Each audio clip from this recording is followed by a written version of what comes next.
హరి ఓం. వ్యాస విరచిత సంస్కృత మహాభారతంలో ఆది పర్వంలో మనం 120వ అధ్యాయం చెప్పుకుంటున్నాం. ఇందులో కర్ణుని యొక్క దానవీర సూర్య కర్ణుడిగా చెప్పుకుంటున్నటువంటి ఆ కర్ణుడి యొక్క గుణాలు ఎట్లా ఉన్నాయి, సూర్య భక్తి ఎలా ఉంది, అలాగే ఇంద్రుడికి కవచకుండలాలు దానం చేయడం మొదలైనటువంటి వివరాలు సంక్షిప్తంగా తెలపబడ్డాయి ఈ అధ్యాయంలో. నిన్నటి రోజున కర్ణుడి యొక్క జనన వృత్తాంతం చెప్పుకున్నాం. అదే సందర్భంలో సూర్యుడు చెప్పినటువంటి మరికొన్ని విశేషాలను ఇక్కడ చెప్తున్నారు వ్యాసులు వారు. ముందుగా ప్రార్థన చేసుకుని ప్రారంభిద్దాం. ఓం శుక్లాంబరధరం విష్ణుం శశివర్ణం చతుర్భుజం ప్రసన్నవదనం ధ్యాయేత్ సర్వవిఘ్నోపశాంతయే.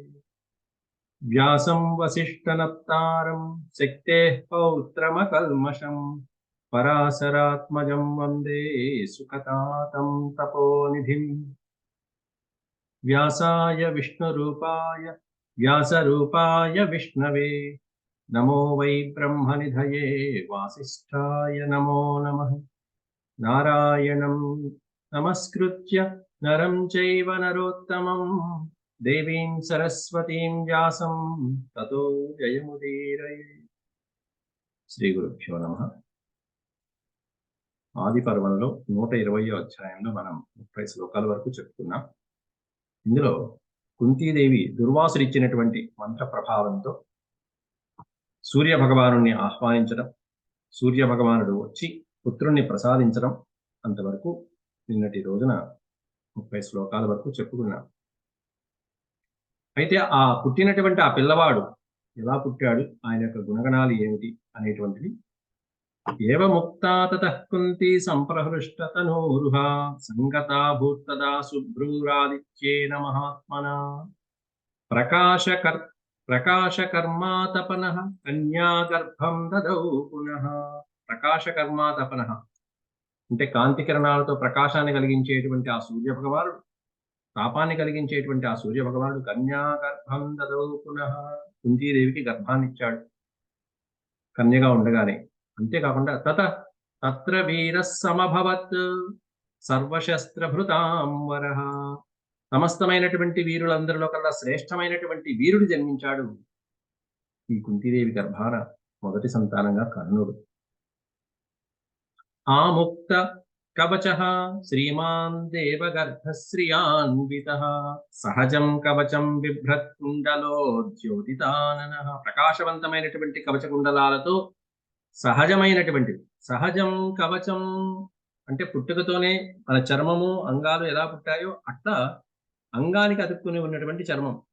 అది ఏ తాళ్లతోనో స్క్రూలతోనో బిగించుకునేటువంటి చర్మం కాదు, విప్పదీసుకునే మాటిమాటికి విప్పదీసుకుని పక్కన పెట్టే చర్మము కవచము కాదు.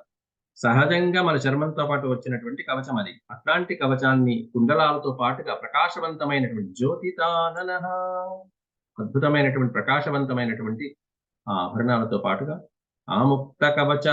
ముక్త అంటే విడిచిపెట్టడం, ఆముక్త విడిచిపెట్టలేనటువంటి సహజ సిద్ధమైనటువంటి కవచం ధరించినటువంటి పిల్లవాడు ఆమె గర్భమందు జన్మించాడు. శ్రియాన్వితః చక్కటి సంపదలతో పాటు. అజాయత సుతః కర్ణః సర్వలోకేషు విశ్రుతః ప్రాదాచ్చ తస్యై కన్యాత్వం పునః స పరమద్యుతిః. అజాయత సుతః కర్ణః, సుతః అంటే కుమారుడు, అజాయత జన్మించాడు.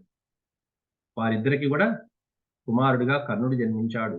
ఆ కర్ణుడు సర్వలోకేషు విశ్రుతః, కర్ణుడు అనేటువంటి పేరుతో సర్వలోకాలలోనూ విశ్రుతః ప్రఖ్యాతి గణించాడు, ప్రసిద్ధికి ఎక్కాడు. విశ్రుతః అంటే విఖ్యాతి గణించడం. కర్ణుడు అనే పేరుతో ముల్లోకాలలోనూ త్రిలోకాలలో సర్వలోకాలలో కూడా విఖ్యాతి గణించాడు సూర్య భగవానుడు. అంతవరకు ఈ పని చేసి వెళ్ళిపోతున్నాడు. ప్రాదాచ్చ తస్యై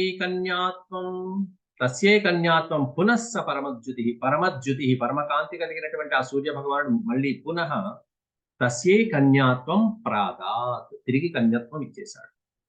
కన్యత్వం ఆయన ముందే చెప్పాడు, నీ కన్యత్వానికి ఏమీ భంగం కలగదమ్మా. తస్యై కన్యాత్వం ప్రాదాత్ చ. వెళ్తూ మాట చెప్తున్నాడు. ఇప్పుడు అసలైనటువంటి విషయాలు చెప్తున్నాడు. ఈ పుట్టినటువంటి పిల్లవాడు ఎట్లాంటి వాడు, ఎట్లాంటి తపశ్శక్తి కలిగిన వాడు, ఎంత వీరుడు, ఎంత సూర్యభక్తి సమన్వితుడు, బ్రాహ్మణుల్ని ఎలా గౌరవిస్తాడు అనేటువంటివన్నీ కొన్ని విషయాలు చెప్పి వెళ్తున్నారు స్వామి. దత్వా చ తపతాం శ్రేష్ఠో దివమాచక్రమే తతః దృష్ట్వా కుమారం జాతం సా వార్ష్ణేయీ దీనమానస. దత్వా చ తపతాం దత్వ, సూర్య భగవానుడి చేత ఇవ్వబడినటువంటి శ్రేష్టమైనటువంటి ఆ కుమారుని చూసి, దివమాచక్రమే తతః దృష్ట్వా కుమారం, ఆ కుమారుని చూసి, పుట్టినటువంటి ఆ పిల్లవాడిని చూసి, వార్ష్ణేయి దీనమానస. వార్ష్ణేయి అంటే కుంతీదేవి, వృష్ణి వంశంలో జన్మించినటువంటిది అర్థం. అంతకుముందు చెప్పుకున్నాం యాదవ వంశం, ఇప్పుడు కాకుండా అంతకుముందే పర్వాలు ఉపపర్వాలు వాటి గురించి చెప్తున్నప్పుడు యాదవ వంశంలో సుప్రసిద్ధమైనటువంటి వంశాలు వృష్ణి వంశము, అంధక వంశం అని దాంట్లో మళ్ళీ సబ్ డివిజన్స్ ఉంటాయి. వృష్ణి, అంధక వంశం. కాబట్టి వృష్ణి వంశస్థురాలైనటువంటి వాళ్ళు ఎవరైతే కృష్ణ భగవానుడు మొదలైనటువంటి వాళ్ళు అంటే యాదవుల్లోని చిన్న విభాగాలు. కాబట్టి ఆ వృష్ణి వంశంలో జన్మించినటువంటి ఆవిడ వార్ష్ణేయి అంటే ఈ కుంతి భోజుడు, కుంతీదేవి మొదలైనటువంటి వాళ్ళు. దృష్ట్వా కుమారం జాతం సా వార్ష్ణేయి దీనమానస, దీనమైనటువంటి మనసుతో ఈ పిల్లవాడిని ఏం చేయాలి అని ఏకాగ్రం చింతయామాస కిం కృత్వా సుకృతం భవేత్. ఏకాగ్రం చింతయామాస, ఏకాగ్రతతో ఆలోచించుకుని కిం కృత్వా సుకృతం భవేత్, ఏం చేస్తే బాగుంటుందని అనుకుంది. సూర్యభగవానుడు వెళ్ళిపోయాడు పాపం అక్కడే, కానీ ఇక్కడ ఈవిడ ఆలోచించుకుని ఈ పిల్లవాడిని ఏం చేద్దాం అనుకుంది. గూహమానాపచారం సా బంధుపక్ష భయాత్, బంధుపక్ష భయాత్, బంధుపక్షం నుంచి ఏమన్నా అభ్యంతరాలు వస్తూ ఉంటాయి, విమర్శలు వస్తూ ఉంటాయి అనేటువంటి భయంతో సా కుంతి గూహమానాపచారం, తెలియకుండా ఎవరికి తెలియకుండా, గూహం అంటే రహస్యం, రహస్యంగా ఇటువంటి అపచారాన్ని చేశాను, ఈ తప్పు చేశాను అనేటువంటి భయంతో, వాళ్ళు ఎక్కడ నిందిస్తారు అనేటువంటి భయంతో ఈ పిల్లవాడిని, పుట్టినటువంటి పిల్లవాడిని మంజూషాం రత్న సంపూర్ణాం కృత్వా బాల సమాశ్రితాం. మంజూష అంటే పెట్టె, చెక్క పెట్టె, మంజూష అంటే పెట్టె. ఆ పెట్టెలో ఈ పిల్లవాడిని పెట్టి చుట్టూతా రత్నాలు, రత్న సంపూర్ణాం మంజూషాం, రత్నాలతో నిండినటువంటి ఒక పెట్టెలో కృత్వా బాల సమాశ్రితాం, ఈ పిల్లవాడితో పాటుగా ఆ పెట్టెలో రత్నాలు, కానుకలు మొదలైనటువంటివన్నీ పెట్టి, బంగారం అంతా పెట్టి ఏం చేసింది. ఉత్ససర్జ కుమారం తం జలే కుంతి మహాబలం, మహాబలుడైనటువంటి ఆ కుమారుణ్ణి కుంతీదేవి జలే ఉత్ససర్జ, జలంలో విడిచిపెట్టేసింది, నీటిలో వదిలిపెట్టేసింది ఆ పిల్లవాడిని కాస్త. తం కుమారం జలే ఉత్ససర్జ తముత్సృష్టం జలే గర్భం రాధా భర్త మహాయశ. తముత్సృష్టం జలే గర్భం, ఆ పుట్టినటువంటి గర్భాన్ని, పిల్లవాడిని నీటిలో వదిలిపెట్టేయటంతో ఆ పిల్లవాడు అలా నదీ ప్రవాహంలో వెళ్తూ వెళ్తూ వెళ్తూ ఒక దంపతులకి అతిరథుడు అనేటువంటి ఒక మహానుభావుడికి ఆ పెట్టె కనిపించడం జరిగింది. ఏముంది ఆ పెట్టెలో చూస్తే పిల్లవాడు. ఎవరయ్యా ఆ అతిరథుడు అంటే రాధా భర్త, ఆయన యొక్క భార్య పేరు రాధ, ఇతను అతిరథుడు. రాధా అతిరథులు పెంచుకున్నారు కాబట్టి రాధేయుడు అనేటువంటి పేరుతో ప్రఖ్యాతి గణించాడు కర్ణుడు తర్వాత. రాధా భర్త మహాయశ, గొప్ప కీర్తి కలిగినటువంటి అతిరథుడు, రాధ భర్త అయినటువంటి అతిరథుడు ఆ జలంలోంచి ఆ పెట్టెని తీసుకొని చూస్తే లోపల ఆ పిల్లవాడిని చూశాడు, మురిసిపోయారు. పిల్లలు లేరు కదా అని చెప్పి వాళ్ళు ఆ పిల్లవాడిని పుత్రత్వే కల్పయామాస సభార్య సూతనందన. ఈ అతిరథుడు ఎవరయ్యా అనేది ఇక్కడ ఇచ్చారు, సూతనందన, సూతిని కుమారుడు అంటే రథసారథి యొక్క కుమారుడు ఈ అతిరథుడు. కాబట్టి సూతుడు అంటే రథసారథి అని. సూతనందన, అట్లాంటి రథసారథిని, రథము తోలేటువంటి వారి యొక్క కుమారుడైనటువంటి ఈ అతిరథుడు ఈ పిల్లవాడిని పుత్రత్వే కల్పయామాస సభార్య, భార్యతో పాటుగా చూసుకుని ఆనందించి, ఇదిగో పుత్రుడు వచ్చాడు, మనకి పుత్రుడు జన్మించాడు అన్నట్టుగా భావించుకుని ఇతన్నే పుత్రుడిగా భావించుకుంటున్నారు. పుత్రత్వే కల్పయామాస నామధేయం చ చక్రాతే తస్య బాలస్య తావుభౌ. వాళ్ళిద్దరు కలిసి అప్పుడు ఆ పిల్లవాడికి నామధేయం చేశారు. నామధేయం చ చక్రాతే తస్య బాలస్య తావుభౌ. తావుభౌ అంటే వారిద్దరు, ఆ దంపతులిద్దరు కూడా తస్య బాలస్య, ఆ పుట్టినటువంటి దొరికినటువంటి ఆ పిల్లవాడికి నామధేయం చక్రాతే, నామధేయం ఏమని ఏమని పెట్టారు వాళ్ళకి, బంగారంతో పుట్టాడు కాబట్టి బంగారం అంటే ఈ పెట్టెలో బంగారంతో పాటు ఈ పిల్లవాడు మనకి దొరికాడు కాబట్టి వసుసేనుడు అని పేరు పెట్టారు. ఎందుకంటే వసు అంటే బంగారం. వసునా సహ జాతోయం, జాత అంటే జన్మించడం, అయం జాత ఈ పిల్లవాడు జన్మించాడు, ఈ పిల్లవాడు మనకు కలిగాడు. ఎలా కలిగాడు? వసునా సహ, బంగారంతో పాటుగా ధనంతో పాటుగా ఈ పిల్లవాడు మనకి కలిగాడు కాబట్టి వసుషేణో భవిష్యతి, వసుషేణుడు అనేటువంటి పేరుతో పిలుచుకుంటామని చెప్పి వాళ్ళిద్దరు నామధేయం చేసుకున్నారు. సవర్ధమానో బలవాన్ బలవాన్ సర్వాస్త్రేషు ఉద్యతో భవేత్, సర్వాస్త్రేషు ఉద్యతో భవేత్, పెరిగి పెద్దవాడయ్యాడు. వర్ధమాన అనే పదానికి దినదిన ప్రవర్ధమానం. సవర్ధమాను బలవాన్, బలవంతుడైనటువంటి ఆ పిల్లవాడు సర్వాస్త్రాలలో ఆరితేరి అద్భుతమైనటువంటి విద్యా ప్రావీణ్యుడయ్యాడు మహానుభావుడు కర్ణుడు. ఇవంతా సంక్షిప్తంగా చెప్తున్నారు ఇక్కడ. ఇదే విపులంగా విశదీకరించి ఆయన యొక్క విద్యా పాఠవాలు, గురువులు ఎవరు అనేటువంటివన్నీ మళ్ళీ చెప్తారు తర్వాత. ఎందుకంటే తర్వాత ఇంకా ధర్మరాజాదులు మొదలైనటువంటి వాళ్ళు జన్మించారు.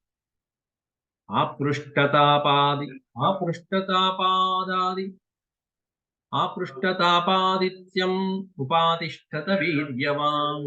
ఎంత మంచి పదము! ఆపృష్టతాపాదిత్యము అని ఇచ్చారు ఇక్కడ. అంటే ఆయన యొక్క సూర్య భగవానుడి మీద ఉన్నటువంటి భక్తి ఈ ఒక్క పాదంలో చెప్తున్నారు. సూర్య భగవానుడి గురించి తపస్సు ఎలా చేసేవాడు కర్ణుడు అంటే ఆపృష్టత ఆపాదాదిత్యం, సూర్య భగవానుడు వెన్నుకి తాకే వరకు కూడా నీళ్లలో ఉండి జలంలో ఉండి తపస్సు చేశాడు. ఆపృష్టత, పృష్ఠభాగం అంటే వీపు భాగాన్ని పృష్ఠభాగం అంటారు. పురహ అంటే ముందు, పృష్ఠ అంటే వెనకాల భాగం. ఆపృష్ఠ అంటే అప్పటిదాకా అనర్థం. పృష్ఠభాగానికి సూర్యకిరణాలు పడేదాకా అంటే నడినెత్తి మీద సూర్యకిరణాలు ఎప్పుడు పడతాయి? వెనక భాగానికి ఎప్పుడు వస్తాయి? ఎందుకంటే పొద్దున పూట సంధ్యావందనం చేసి పొద్దున తూర్పు ముఖంగా చేస్తాం. తూర్పు ముఖంగా చేసుకున్న వాడికి ముందు ముఖం మీద పడతాయి సూర్యకిరణాలు. కానీ వీపుకి తగిలేంత వరకు ఈయన సూర్య తపస్సులో ఉంటాడు. ఆ పృష్ఠతాపాదాదిత్యం, ఆపాదిత్యం మొత్తం ఆదిత్యుని యొక్క తపస్సులో, ఆయన యొక్క ధ్యానంలో నీళ్ళలో నుంచి అట్లా తపస్సు చేసేటువంటి వాడు మహానుభావుడు. వీర్యవాన్. అంతేకాకుండా ఈయన సూర్య ఆరాధన చేస్తున్న సమయంలో ఎవరైనా వచ్చి ఏదైనా కావాలి అని అడిగితే వెంటనే అది ఇచ్చేస్తాడు. ఇది ఆయన యొక్క నియమం. ఎంత గొప్పవాడు కదా, ఎంత అద్భుతమైనటువంటి నియమాలో కదా అనిపిస్తూ ఉంటాయి. కానీ వీటిల్లో ఉండేటువంటి లోటుపాట్లు ఏంటో మనం తర్వాత వివరించుకుందాం. ప్రతి దానికి ఒక కారణం ఉంది. ఈయన పెట్టిన కర్ణుడి యొక్క జీవితంలో కర్ణుడు పెట్టుకున్న ప్రతి దానికి ఒక నియమం ఉంది. ఎందుకు పెట్టుకున్నాడు, అది మంచా కాదా ఒక్కసారి మనం తర్వాత ఆలోచించుకోవాలి. అది మనం విపులంగా చెప్పుకున్న సమయం వస్తుంది. తస్మిన్ కాలే తు జపతః తస్య వీరస్య ధీమతః. ఆ ధీమంతుడు, వీరుడైనటువంటి ఆ ధీమంతుడు, బుద్ధిమంతుడైనటువంటి ఆ కర్ణుడు తస్మిన్ కాలే జపతః, తస్య జపతః కాలే, ఆయన జపం చేస్తున్నటువంటి కాలంలో, సూర్య ఆరాధన చేస్తున్నటువంటి ఆ సమయంలో నాదేయం బ్రాహ్మణేష్వాసీత్ కించిత్ వసుమహీతలే. నాదేయం అనే పదానికి అర్థం ఏంటంటే నా అదేయం అంటే ఇవ్వలేదంటూ ఇవ్వలేనిదంటూ ఏది లేదు ఆయన ఆ కర్ణుడికి. ఎవరికి? బ్రాహ్మణేషు, కోరుకున్నటువంటి బ్రాహ్మణులకి అడిగినట్టుగా ఇచ్చేయటం అనేటువంటి ఆయన. ఆ సమయంలో ఎవరైనా బ్రాహ్మణుడు వచ్చి అయ్యా కర్ణ నాకు ఇది కావాలి, ఈ భూమి కావాలి, నాకు ఈ రాజ్యం కావాలంటే వెంటనే ఇస్తాడు. నాకు ఈ ప్రాణం కావాలి ఇచ్చేస్తాడు. బ్రాహ్మణేష్వాసి కించిత్ వసుమహీతలే, భూమి మీద ఉన్నది ఏది కావాలంటే అది ఇచ్చేస్తాడు. అట్లాంటి నియమంతో అద్భుతమైనటువంటి తపస్సు చేస్తూ సూర్యుడు వీపుకు తాకేంత వరకు సూర్యారాధనతో ఉండటం అనేటువంటి కర్ణుడి యొక్క ఆరాధన విశేషం. సూర్య భక్తికి నిదర్శనం. అంత గొప్ప సూర్యభక్తి సమన్వితుడైనటువంటి వాడు, సూర్యుడి కుమారుడు అలా పుట్టడం చాలా అదృష్టం. తతః కాలే తు కస్మింశ్చిత్ స్వప్నాంతే కర్ణమబ్రవీత్. ఇలా ఉంటూ ఆయన అలా తపస్సు చేసుకుంటూ పెరగటం, పెద్దవాడవటం, విద్యాబుద్ధులు, అస్త్రశస్త్రాలు నేర్చుకోవడం అయిపోయింది, ఇంత తపస్సు చేయడం అయిపోయింది, దానాలు ధర్మాలు చేయడం అయిపోయింది. అట్లాంటి సందర్భంలో ఒకసారి సూర్య భగవానుడు కల్లో కనిపించాడు. తతః కాలే తు, కొంతకాలానికి, కస్మింశ్చిత్ స్వప్నాంతే ఒకానొక స్వప్నము యొక్క చివరి భాగంలో, స్వప్నాంతే అంటే చివరి సమయంలో, కర్ణమబ్రవీత్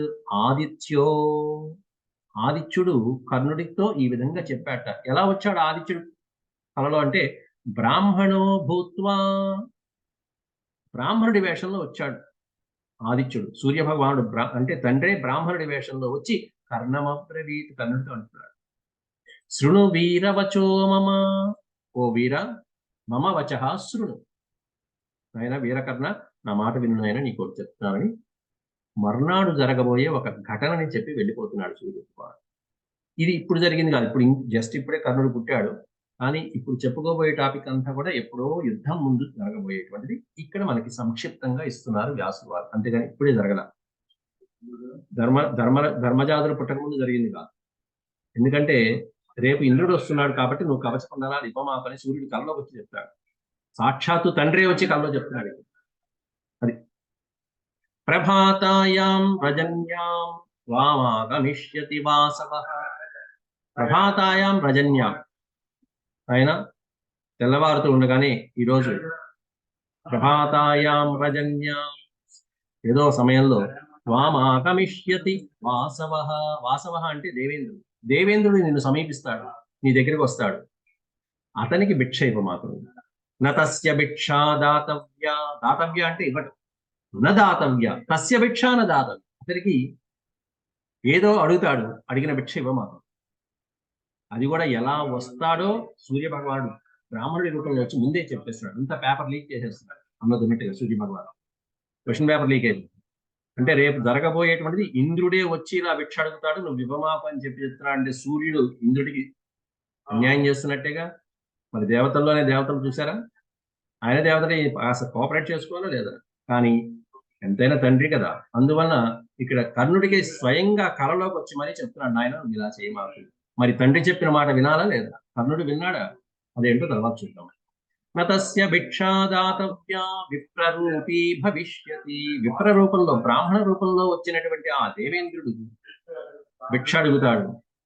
ఆ భిక్ష ఏమిటో కాదు, నీ కవచకుండలాలే అడుగుతాడు. కాబట్టి నతస్య భిక్షాదాతవ్య, నువ్వు అతనికి భిక్ష వేయమా, దానం చేయమా.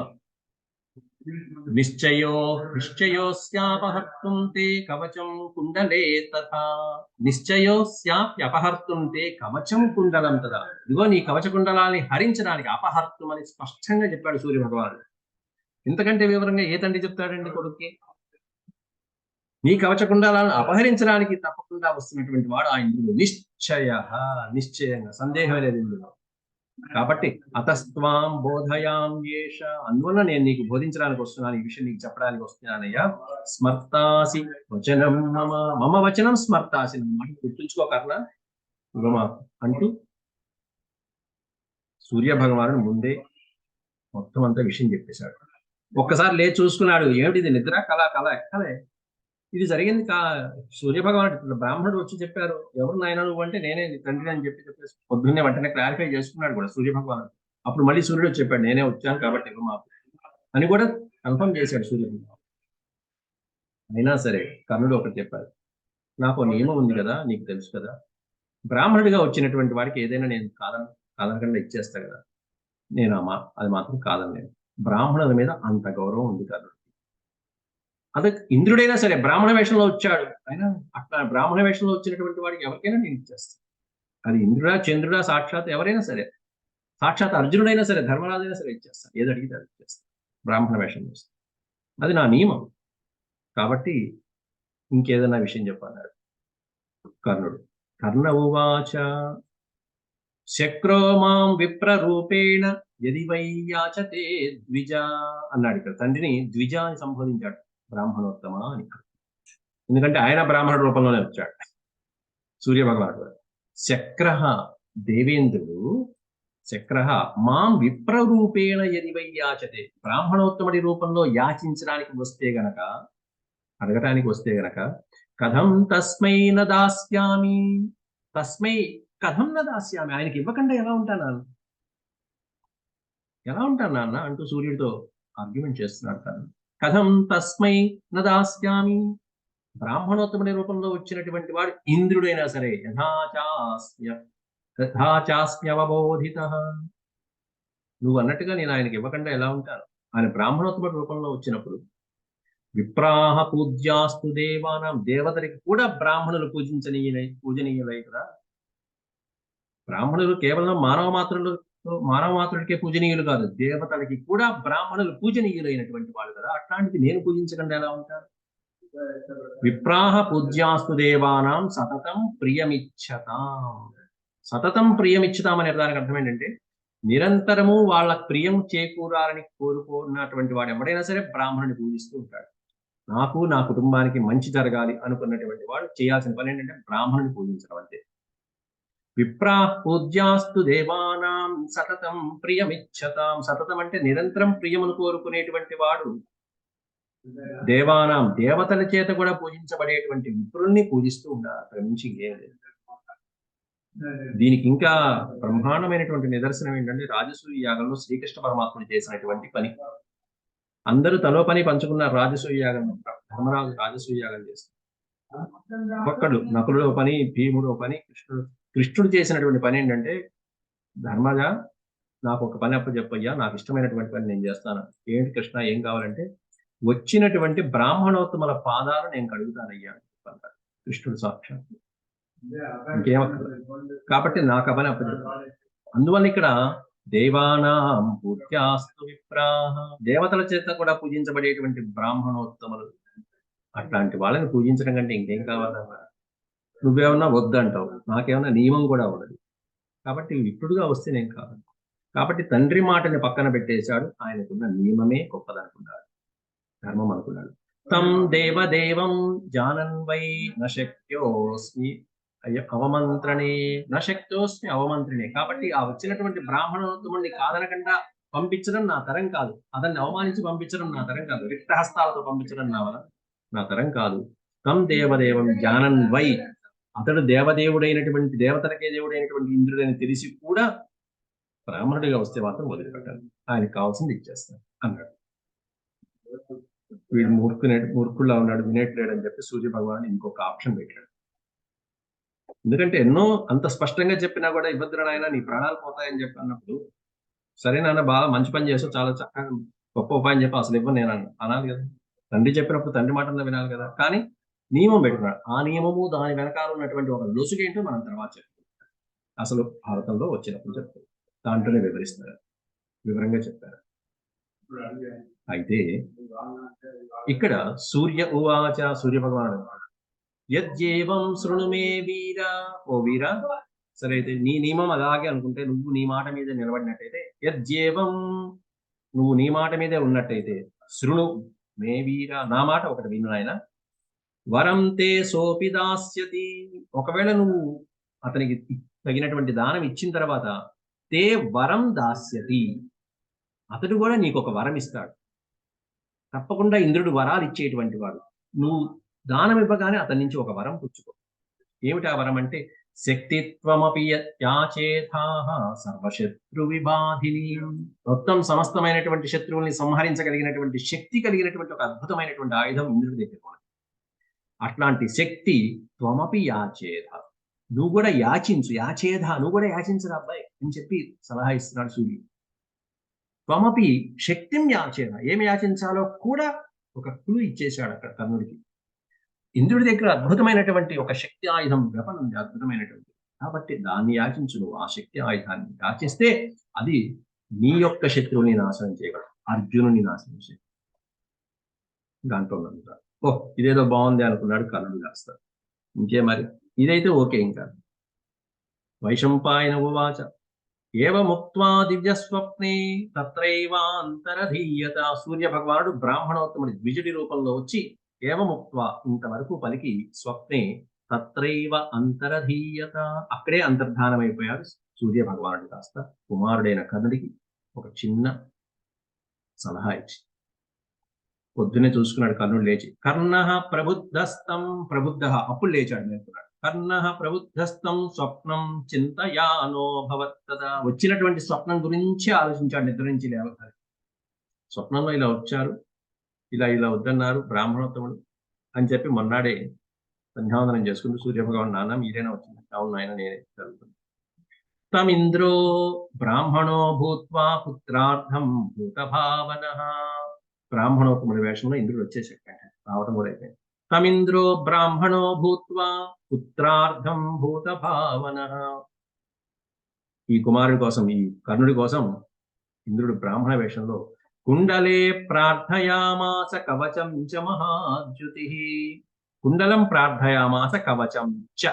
చ అనే పదం పెట్టారంటే కూడా అన్నట్టు. కవచము మరియు కుండలములు కూడా ప్రార్థయామాస, అద్భుతమైనటువంటి మహాద్యుతితో ప్రకాశించేటువంటి, కాంతితో ప్రకాశించేటువంటి కవచ కుండలాలని యాచించాడు కర్ణుడు. బ్రాహ్మణుడి వేషంలో వచ్చాడు. బ్రాహ్మణో భూత్వ అన్నారు ఇక్కడ, అంటే బ్రాహ్మణుడిగా వచ్చి. అలాగే వెంటనే ఎప్పుడైతే అడిగాడో కర్ణుడు కాస్త, కర్ణుడికి ముందే తెలుసుగా ఈయన వస్తాడని నువ్వు తెలుసు, నువ్వు అడుగుతావు, నాకు తెలిసిన ముందే చెప్పాడు మా నాన్న అని చెప్పేసి. అవన్నీ ఇక్కడ మనకి చెప్పలేదు, కానీ అసలు భారతంలో మొత్తం ఆ సందర్భం వచ్చినప్పుడు నువ్వెవరో నాకు తెలిసిలేవయ్యా, ఎందుకు నాటకాలు ఆడతావు అని చేస్తాడు. అలా ఇక్కడ కూడా ఉత్కృత్యా విమానా స్వాంగాత్ కవచం రుధిరస్రవం.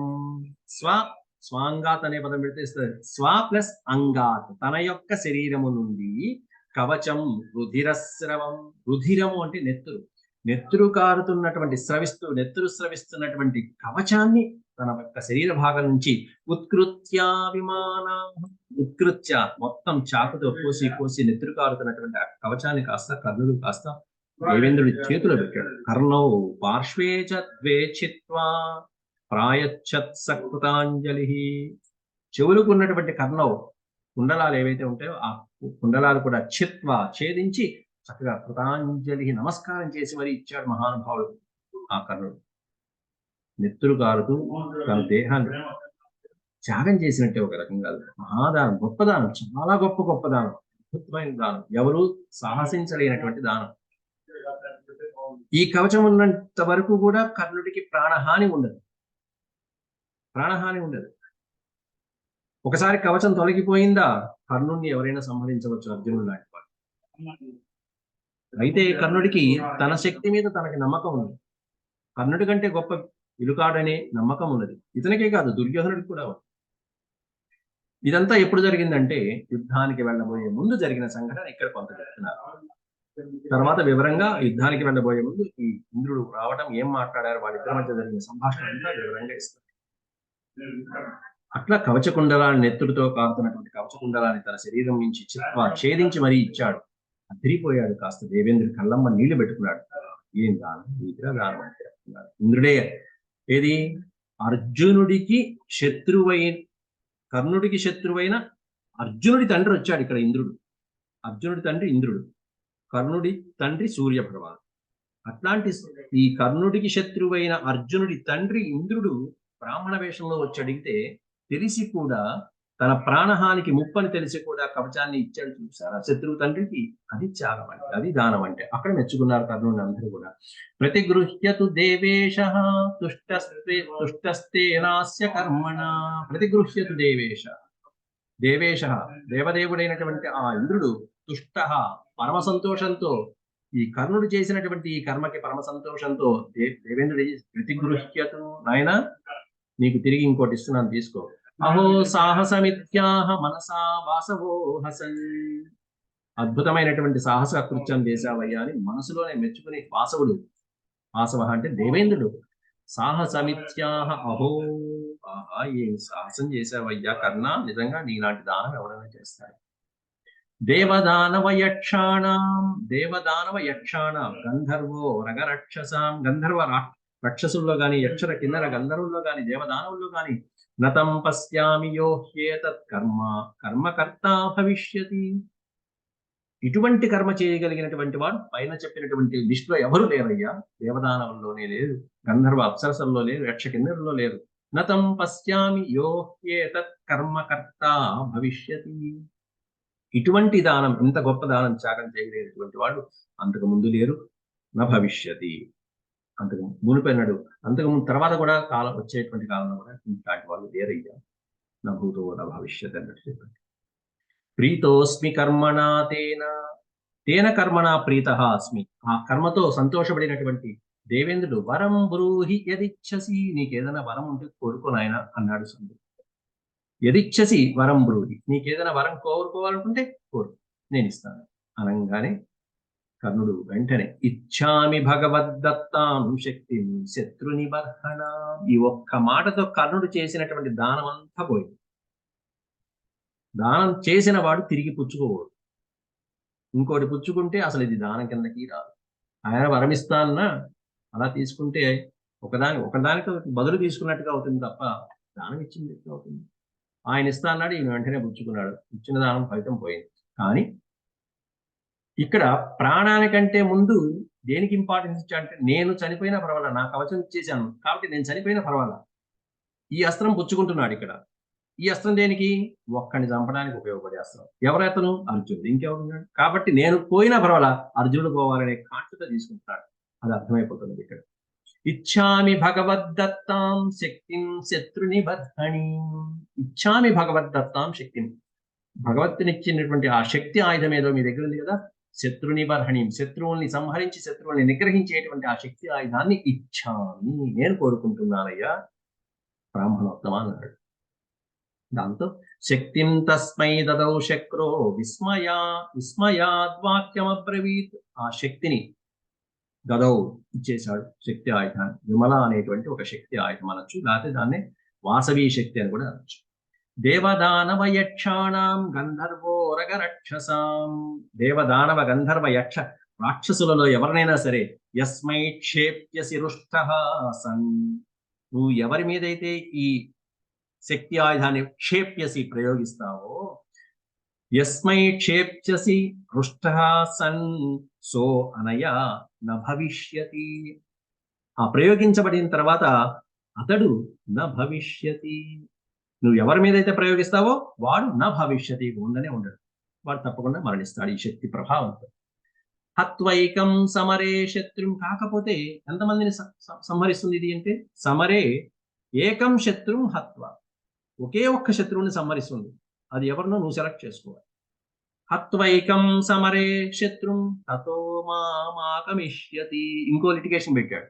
ఒక్కడిని సంహరించి తర్వాత ఈ అస్త్రం నీ దగ్గర కూడా ఉండదు, మామ ఆగమిష్యతి, నా దగ్గరికి వచ్చేస్తుంది, ఈ శక్తి ఆయుధం మళ్ళీ తిరిగి నా దగ్గరికి వచ్చేస్తుంది. ఇత్యుక్త్వా అంతర్దధే శక్రో వరం దత్వా తస్య వై, ఆ వరం ఇచ్చి శక్తి ఆయుధాన్ని మంత్రాన్ని ఉపదేశించి అంతర్దధే, అంతర్ధానమైపోయాడు శక్ర దేవేంద్రుడు. ప్రాంగ్నామతస్య కథితం వసుషేణ ఇతి క్షితౌ, ముందు చెప్పినట్టుగా ఇతని పేరు వసుషేణుడు అనేటువంటి పేరుతో క్షితౌ, భూమి మీద సుప్రసిద్ధుడయ్యాడు ఈ కర్ణుడు. అంతేకాకుండా తర్వాత మరో 2 పేర్లు వచ్చాయి. ఎప్పుడైతే ఈ ఇంద్రుడికి కవచకుండలాలు దానం చేశాడో అప్పటి నుంచి ఇతనికి వచ్చిన పేరు ఏంటంటే కర్ణో వైకర్తనశ్చైవ కర్మణా తేన సుభవత్, కర్ణుడని వైకర్తనుడు అనే పేర్లు వచ్చాయి. కర్ణుడు వైకర్తనుడు ఎందుకంటే ఇక్కడ చెప్పారు చూడండి, సహజ కవచ కర్తనాత్ కర్ణ, కర్ణ అంటానికి వ్యుత్పత్తి ఏంటంటే సహజ కవచం, పుట్టుకతో వచ్చినటువంటి కవచాన్ని కర్తనం చేయడం వల్ల కర్ణుడు అనేటువంటి పేరు వచ్చింది. కర్తనం అంటే ఛేదించడం, శరీరం నుంచి విడతీయడం. అంతేకాకుండా విశేషత కర్తనేన వైకర్తన స్యాత్, విశేషంగా దాన్ని ఛేదించి దాని నుంచి శరీరం నుంచి విడతీసి త్యాగం చేసినటువంటి ఘనుడు కాబట్టి వైకర్తన అనేటువంటి పేరు వచ్చింది. ఈ 2 పేర్లు కర్ణో వైకర్తనశ్చైవ కర్మణా తేన శోభ, అతడు చేసిన కర్మలతో అతడు చేసినటువంటి విశేషమైనటువంటి పనుల ద్వారా ఇతడికి కర్ణుడని వైకర్తనుడని ఈ వసుషేణుడికి సుప్రసిద్ధమైనటువంటి పేర్లు భూమి మీద ప్రసిద్ధమయ్యాయి. ఇది శ్రీమన్మహాభారతే ఆది పర్వణి సంభవ పర్వణి 20+100 సమాప్తః. 120వ అధ్యాయం సమాప్తం. ఓం శాంతి శాంతి శాంతి. యదక్షరపదభ్రష్టం మాత్రాహీనం చ యద్భవేత్ తత్సర్వం క్షమ్యతాం దేవనారాయణ నమోస్తుతే. సర్వం శ్రీకృష్ణార్పణమస్తు. ఇదంతా యుద్ధం ముందు జరిగింది. ఇదే చిన్నప్పుడే జరుగుంటే, అంతకుముందే జరుగుంటే అసలు దుర్యోధనుడు పక్క కూడా రానిచ్చేవాడు, స్నేహం కూడా చేసేవాడు. ఇంకెందుకు, కవచము చూసి ఇతని కవచకుండలా ఇతని గుణాలు చూసి అర్జునుడికి సరైనటువంటి ఉజ్జి అని చెప్పి అప్పుడు తీసుకున్నాడు దుర్యోధనుడు. ఇవన్నీ ఆలోచించే తీసుకున్నాడు. ఇతను చేసిన కొన్ని ఫాల్ట్ ఏంటంటే దుర్యోధనుడికి చెప్పకుండా ఇచ్చేస్తాడు ఇక్కడ కవచకుండలా. అంత నమ్మి రాజ్యాన్ని అంగరాజ్యాన్ని కూడా కట్టబెట్టినటువంటి ఆ దుర్యోధనుడికి, దుర్యోధన నేను ఇట్లా బ్రాహ్మణుడికి సహాయం చేస్తున్నాయా, కవచం అడిగాడు కాబట్టి కవచకుండలాలు దానం చేస్తున్నానయ్యా అని చెప్పి ముందే ఒక ఫ్రెండ్కి చెప్పి బాలలేదా, తనని నమ్ముకున్నటువంటి స్నేహితుడికి చెప్పాడు. అది చేయలేదు. ఇలాంటివి చాలా మహాభారతంలో కర్ణ దుర్యోధనుల మధ్య జరిగినటువంటి చిన్న చిన్న పొరపాట్లు నెత్తి మీద రాసుకున్నటువంటి వాళ్ళిద్దరు కావాలని నెత్తి మీద రాసుకున్నవి. అవే వాళ్ళ ఇబ్బంది పాలు చేసినటువంటి కర్మలు ఉన్నాయి. అవేంటో మళ్ళీ ముందు ముందు వివరంగా చదువుకుంటాం. దుర్యోధనుడు అలాగే చేశాడు చెప్పకుండా చాలా. కర్ణుడికి చెప్పండి. అట్లాంటివే వాళ్ళకి ఇబ్బందులు పెట్టిన సన్నివేశం. అవి ముందు ముందు. ఓం శాంతి శాంతి.